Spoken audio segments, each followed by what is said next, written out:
On dit que l'on n'oublie jamais son premier amour. En effet, je m'en souviendrai toujours car il m'a donné une leçon que je vais garder ancrée pour toujours. Je m'appelle Hélène et j'avais 15 ans à l'époque. Écoute mon histoire. J'étais encore à l'école quand toutes mes amies ont soudainement commencé à se trouver des petits copains, du même âge ou un peu plus âgés. Je les enviais évidemment. Je n'étais certes pas la plus jolie, mais moi aussi j'étais prête pour ma première histoire d'amour. J'étais la seule encore célibataire et je me sentais vraiment mal à l'aise quand on sortait tout ensemble en compagnie de leurs amoureux.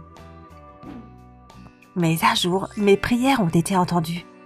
Je suis allée au centre commercial et alors que je me baladais, un gars est venu me voir pour me demander mon numéro. On a bavardé un petit moment, il était très attirant et semblait être une personne plutôt intéressante. Quand je suis rentrée chez moi, il m'a envoyé un message et on a commencé à discuter. On a parlé presque toute la nuit. Et à 9h, quand il a été l'heure d'aller à l'école, j'ai compris que j'étais amoureuse. Nous avions décidé de nous retrouver après les cours devant un café. Quand je l'ai revu, j'ai senti mon cœur battre la chamade et j'avais des difficultés à respirer. Mon amoureux s'appelait Joe et avait 19 ans. C'était plutôt excitant qu'il soit bien plus âgé et que son attention se soit portée sur moi. En buvant mon café, je ne pouvais pas le quitter des yeux. Et il semblait très intéressé par ma vie. Il posait beaucoup de questions. Il a pris ma main et j'ai ressenti de l'électricité dans mes doigts.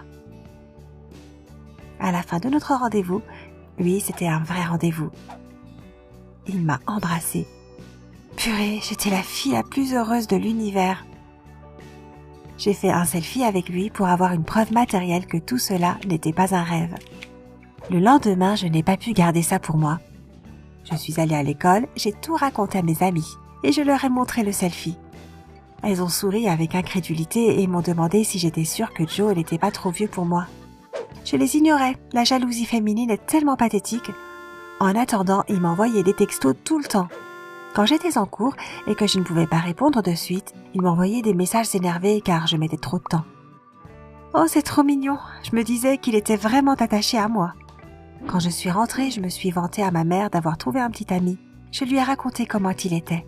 Maman a froncé les sourcils, a regardé le selfie et à nouveau froncé les sourcils. « Je désapprouve », elle a dit. « Il est trop vieux pour toi et tu vas avoir des problèmes avec lui. » Je l'ai ignoré et maman n'a pas insisté. Elle m'avait toujours laissé beaucoup de liberté. C'est ainsi que mon histoire d'amour a commencé sans l'approbation de personne.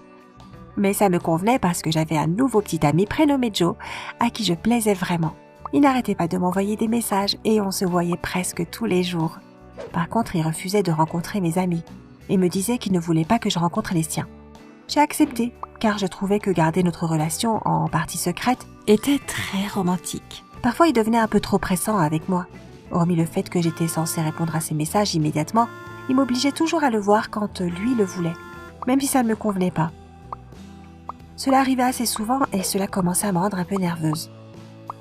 Je n'aimais pas non plus la façon dont parfois, quand il me ramenait chez moi le soir, il devenait un peu trop tactile à mon goût. J'étais tellement amoureuse que j'acceptais même si ça me mettait mal à l'aise. Mais je l'aimais tellement, il était tellement beau et intelligent. C'était vraiment le meilleur petit ami. Mais un jour, j'ai ouvert les yeux. On devait se retrouver à 18h près du centre commercial, mais je suis arrivée en avance. J'ai vu Joe discuter avec d'autres gars. J'étais trop heureuse qu'il ait enfin décidé de me présenter à ses amis et que je devienne enfin sa petite amie officielle. Je me suis approchée, Joe ne m'avait toujours pas remarqué. Et là, j'ai entendu tout ce qu'il disait. Vous savez, j'ai cette débile de 15 ans qui est vraiment amoureuse de moi. Et elle est persuadée que je suis son âme sœur. Elle est prête à faire tout ce que je veux.